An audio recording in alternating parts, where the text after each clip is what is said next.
내부 직원들이 이제 건강을 계속 체크하셔야 되는 분들 있잖아요. 퇴근하고 내가 이런 것들을 이용했어야 되는데 오히려 근무 중에 이런 것들을 느낄 수 있다는 게 헤비한 고객이 늘어나고 있는 하나의 경쟁력이라 생각하고 있었었고요. 그러다 보니 담당님들이 계속 좋아하시면서 추천도 많이 하시고 반복적으로 이용도 하시면서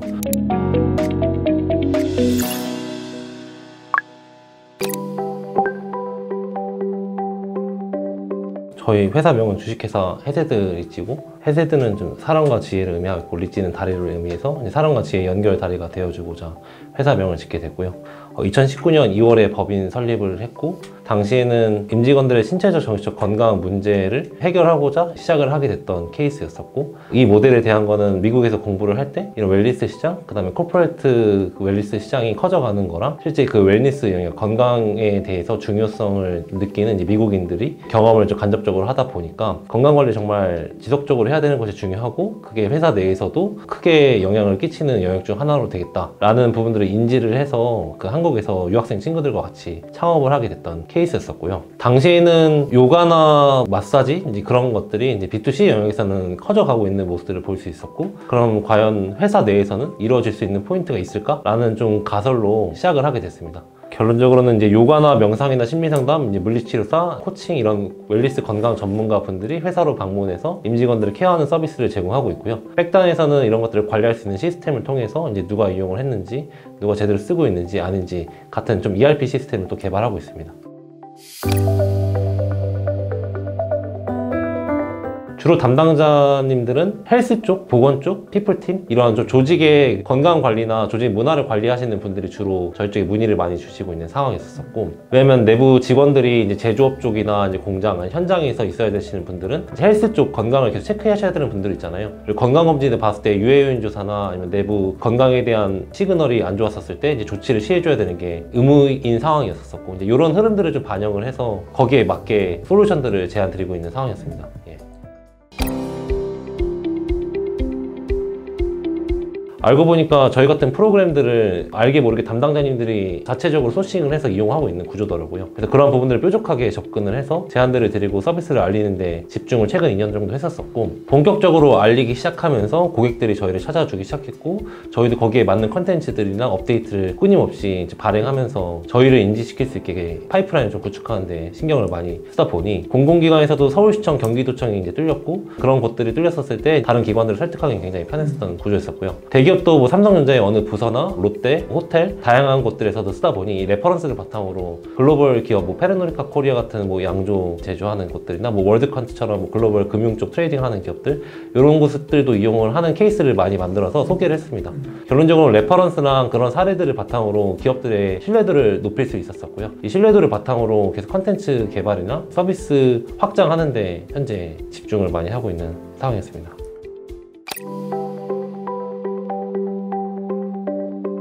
파트너사 포함해 온 한 800여 명 정도 되는 것 같고, 매월 한 30명씩 들어오고 있는 것 같아요. 계속 소싱 늘어나고 있는 것 같고, 파트너 계약을 하고 있습니다. 제가 직접 다 전문가 분들을 많이 만나봤었어요. 거의 몇백여 명 이상의 전문가 분들 직접 좀 만나보고 어떤 분들이 잘하는지, 어떤 사람들이 잘하는지 이런 현장에서도 많이 보면서 눈을 좀 키웠었던 케이스였었고요. 그러다 보니 제가 다 직접 받아본 모델들 위주로 컨텐츠를 만들게 됐던 게 일단 시발점이었었던 케이스였었고, 서류를 계속 봤을 때 누가 잘하는지 아닌지 잘 모르겠더라고요. 근데 하다 보니 어떤 라이센스를 가지고 있는 분들이 잘하고, 이후에는 이제 뭐 면접 같은 부분들 보고 3차적으로는 서비스를 어떻게 피드백을 하시는지 아닌지, 이후에 이제 더 지속적으로 할 수 있는지 아닌지 여부를 내부적인 좀 평가나 그런 것들을 좀 갖추고 있는 상태였었고요. 그런 좀 데이터들이 이렇게 쌓이다 보니까 내부적으로는 어떤 선생님이 잘하고 어떤 선생님 경력이 괜찮고, 이런 것들을 저희가 계속 고도화시키고 있는 작업이 있고요. 나중에 추후에는 저희가 이런 분들을 좀 교육할 수 있게끔 교육 시스템도 도입을 시켜가지고 저희 교육을 이수하신 분들로만 이제 가질 수 있게끔 더 체계적으로 움직일 생각을 잡고 있습니다.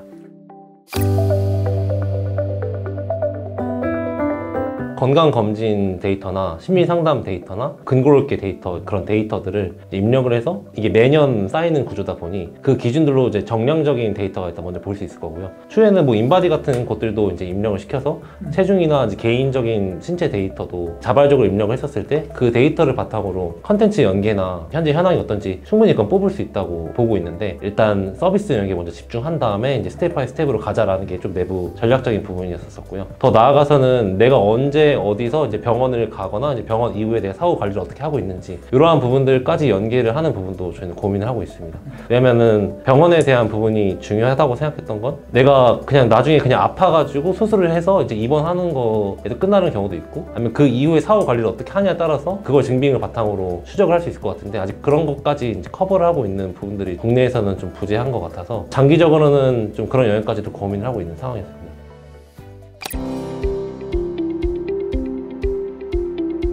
작년 1월 대비해서 올해 1월은 10배 성장했어요.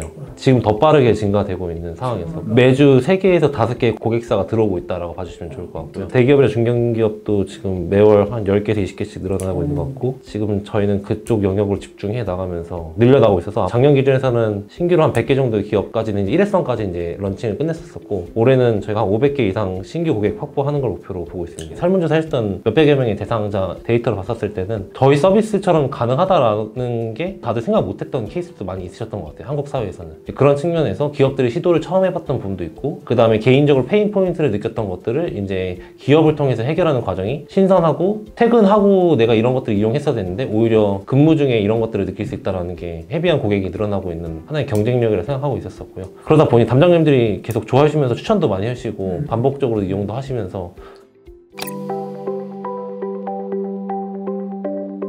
심리 쪽 섹터는 있는 상황이었었고요. 피지컬도 뭐 한두 개 있긴 한데 사실 저희가 막 견제할 수 있는 그런 레벨은 아니었던 것 같고 피지컬 쪽 웰니스 영역에서는 저희가 제일 오래된 플레이어로 좀 포지셔닝이 되어 있고 그 다음에 플러스 알파로 이제 심리 쪽이나 다양한 웰니스 영역까지 커버를 하고 있는 기업은 제 방향에서는 저희밖에 없다고 생각했는데 오히려 심리 쪽 섹터에서는 작년에 다 M&A가 됐어요. 그래서 제가 진입할 수 있는 영역에서 고민을 되게 많이 했는데 오히려 그래서 웰니스 전문가의 인프라를 저희가 제일 먼저 빨리 먹어야겠다. 그 다음에 우리가 다음 스텝으로 가는 거는 3년에서 5년 정도 시간을 벌 수 있겠다. 그 사람들이 진입한다고 해도 당장에 한 달 만에 800명 못 모으고 그 다음 기업에 들어가는 것도 3개월에서 6개월 아니면 1년 더 걸리잖아요. 굉장히 보수적인 시장이고 들어가기 어렵고 레퍼런스 없으면 실제 진입 장벽이 너무 높기 때문에 거기에 대한 인식을 뚫기가 어렵고 큰 기업들 같은 경우는 그만큼 기다려주질 않아요. 사업 성과가 저는 5년 정도 이제 내면서 한 부분들인데 큰 기업들 같은 경우에는 3개월, 6개월 만에 치고 올라갈 생각으로 이제 부서를 꾸리지만 생각보다 결과를 내기는 어려운 시장으로 저희는 봤었었고요.